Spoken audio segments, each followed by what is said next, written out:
ایک اور درود پڑھیں محمد و آل محمد۔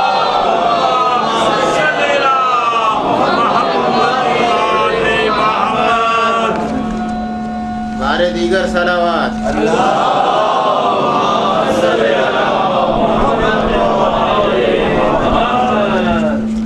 یہ ترجمہ جو میں آپ کے سامنے پیش کر رہا ہوں یہ قبلہ ذیشان حیدر جوادی صاحب نے کیا ہے، اور اس کا نام ہی انہوں نے خطبہ فدق رکھا ہے، اور ہے بھی خطبہ فدق۔ میں اس کے ابتدائی 2-4 فقرے پہلے عرض کرنا چاہتا ہوں کہ جیسے ہی دربار میں پہنچی اس عالم کے اندر کہ بنو ہاشم کی خواتین اپنے گھیرے میں لیے ہوئے، جیسے میں نے کل فقرہ عرض کیا تھا کہ اپنے گھر کے اس دروازے سے آئی ہیں جو دروازہ سڑک کی طرف تھا، چلنے کا انداز رسول کا انداز تھا، وقار رسول کا تھا۔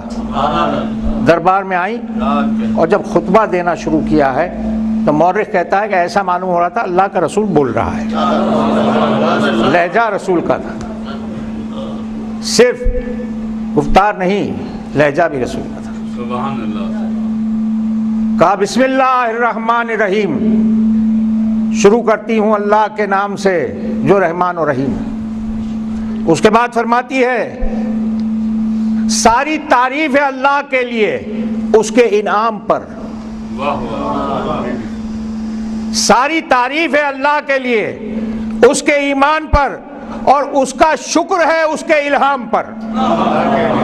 یہ قافیہ اور ردیف دیکھیے آپ، کیا فکرے ہیں۔ معلوم ہوتا ہے کہ کوثر کی سبیل سے ڈھلے ہوئے سکے ہیں جو شہزادی کی زبان سے جاتے ہیں۔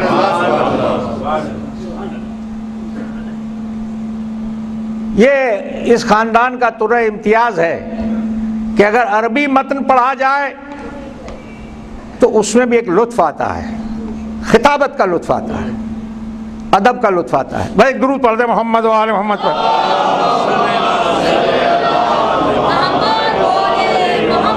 وہ قابل ثنا ہے کہ اس نے بے طلب نعمتیں دی ہیں، اور نعمتیں دینے کے بعد اپنے شکر کا مطالبہ کیا ہے، اور شکر کرتے والے کو اس نے مزید نعمتیں عطا کی ہے۔ سبحان اللہ،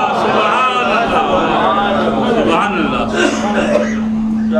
اس نے بغیر کسی نمونے کے اس کائنات کو خلق کیا ہے۔ اس کی عمل خلقت میں کوئی اس کا شریک نہیں تھا، وہ وحدہ لا شریک ہے، وہ وحدہ لا شریک۔ اس کے بعد پروردگار عالم کی حمد و ثنا ہے، ایک طویل فکرے ہیں، اس کو میں چھوڑتے ہوئے آپ کے سامنے ایک اہم بات عرض کرنا چاہتا ہوں۔ درود پڑھ دیں محمد و آل محمد۔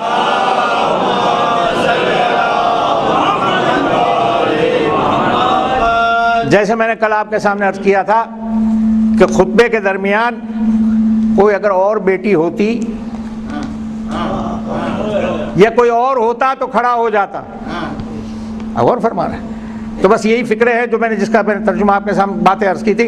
کہتی ہے کہ لوگوں یہ جان لو میں فاطمہ ہوں، اور میرے باپ محمد مصطفیٰ ہیں۔ کسی کی جرات نہیں تھی کہ دربار میں کھڑے ہو کے کہے کہ ہماری بیوی کا باپ بھی تو ہے۔ یہ اسی دن طے کر دیا کہ اکیلی اور واحد بیٹی ہوں محمد مصطفیٰ۔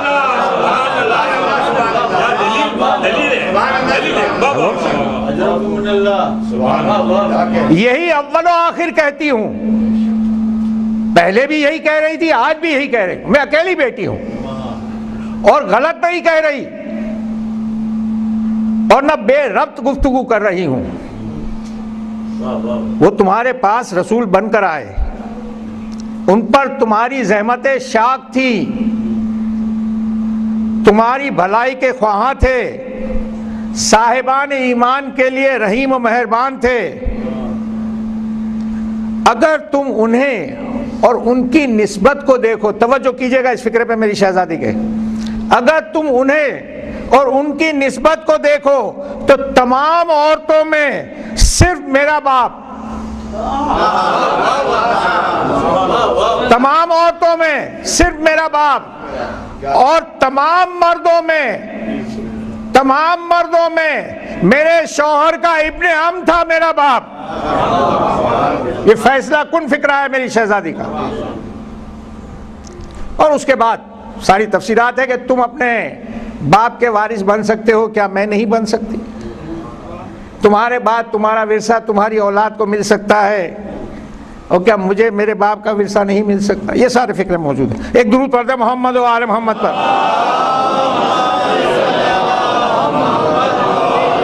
تم جہنم کے کنارے تھے, میرے باپ نے تمہیں بچایا ہے. تم ذلیل و پست تھے, تمہیں عزت و وقار میرے باپ نے دیا ہے. تمہیں کوئی پہچانتا نہیں تھا, میرے باپ نے تمہیں پہچان عطا کی. یہ اسی خطبے کے فکرے ہیں.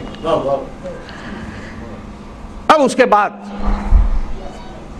دین کے متعلق گفتگو کی ہے اور کہا ہے کہ ایمان کے ذریعے شرک کو ختم کیا ہے. میں نے درمیان سے فکریں چھوڑ دیا, اب دین کی گفتگو ہے. ایمان کے ذریعے شرک کو ختم کیا ہے, نماز کے ذریعے غرور کو ختم کیا ہے.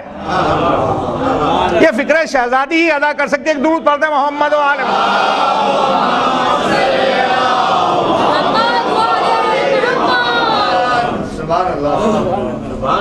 روزے کے ذریعے تمہیں تقوی و پرہیزگاری عطا کی ہے.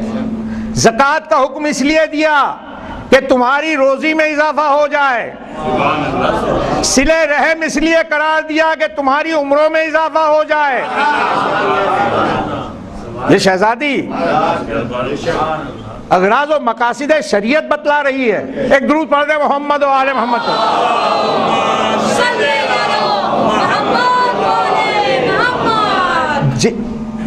حج کو اسلام کی قوت کا مظاہرہ بنایا ہے اور جہاد کو مسلمانوں کی طاقت کا اظہار بنایا ہے. سبحان اللہ سبحان اللہ. ہاں بات کہہ رہی میری شہزادی. اور اس کے بعد بس دو آخری فکریں سن لیں کہ قتل کو اور خودکشی کو اس لیے حرام قرار دیا ہے کہ تمہاری زندگیاں باقی رہ جائیں.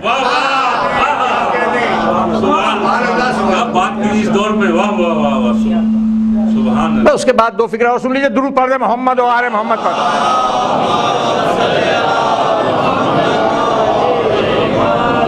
حسن سلوک کو عذاب سے تحفظ کا قرار دیا ہے. حسن سلوک عذاب سے تحفظ قرار دیا ہے. درود پڑھیں محمد و آل محمد.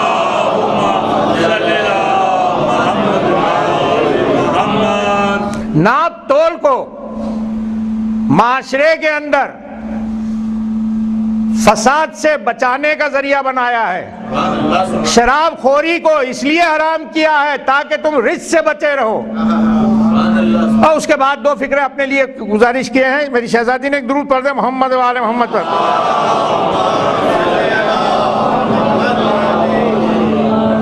ہماری اطاعت کو ملت کا نظام قرار دیا ہے.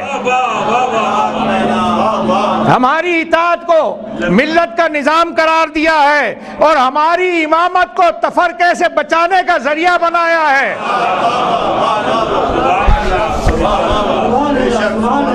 اور اس کے بعد کہا ہے کہ اللہ کا بھیجا ہوا امام اور وسیع تمہارے درمیان موجود ہے.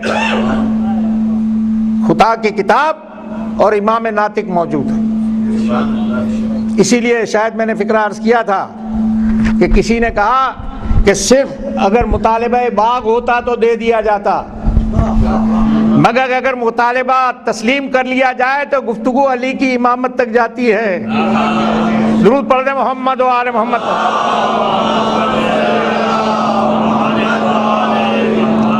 میں نے یہ تبرکاً چند فکرے میری شہزادی کے خطبے سے عرض کیے ہیں, ورنہ خطبہ بڑا طویل ہے, بڑا طویل.